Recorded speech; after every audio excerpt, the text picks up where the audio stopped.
ગુજરાતના રાજકારણમાં ગઈકાલથી જબરજસ્ત ધમધમાટ ચાલી રહ્યો છે.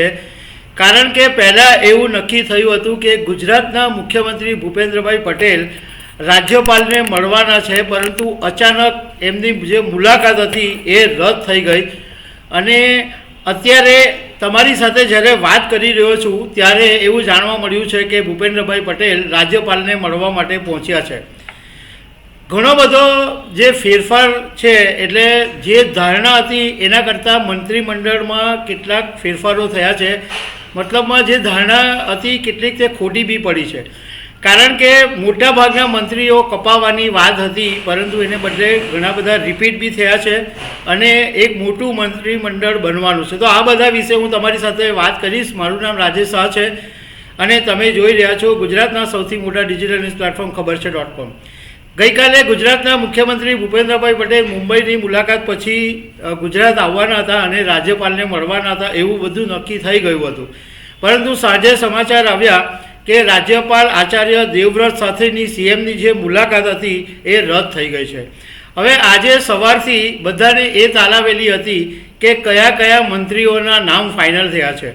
તો જે પ્રમાણે જાણવા મળ્યું છે એ પ્રમાણે જે મંત્રીઓને ફોન ગયા છે કે તમારે શપથ લેવાના છે, એવા મંત્રીઓના હું નામ બોલું છું. પુરુષોત્તમ સોલંકી, કુંવરજી બાવળિયા, પ્રફુલ્લ પાનસેરિયા, ઋષિકેશ પટેલ, કનુ દેસાઈ, હર્ષ સંઘવી, આ બધા જે છે એ રિપીટ મુખ્યમંત્રીઓ છે. અને જે રિપીટ મંત્રીઓ છે એમને ભૂપેન્દ્ર દાદાએ જાતે ફોન કરીને જાણ કરી છે કે તમે રિપીટ છો અને તમારે કાલે સવારે શપથ લેવાના છે.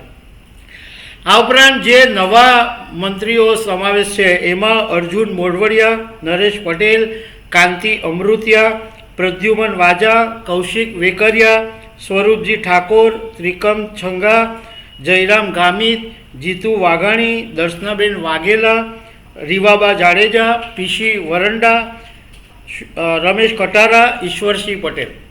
આટલા નામ એવા છે કે જેમને ફોન ગયા છે.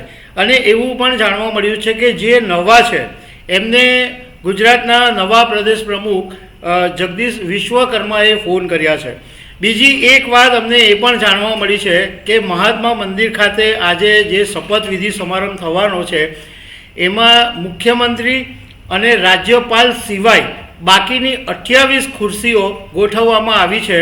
એટલે એવું માનવામાં આવી રહ્યું છે કે 28 મંત્રીઓ આજે શપથ લે. હજુ ઘણા બધાના નામ નથી આવ્યા, કારણ કે જયેશ આદડિયા છે કે બીજા બધા અમુક નામો છે કે જે બહુ ચર્ચામાં છે, એના નામ હજુ આવ્યા નથી, પરંતુ એ આવી શકે. અને બીજી પણ એ મહત્ત્વની વાત આજે સામે આવે કે 2 ડેપ્યુટી સીએમની પણ જાહેરાત થવાની સંભાવના છે.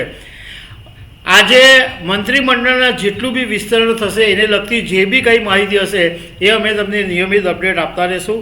આવી અનેક વાતો સાથે મળતા રહીશું. Thank you very much.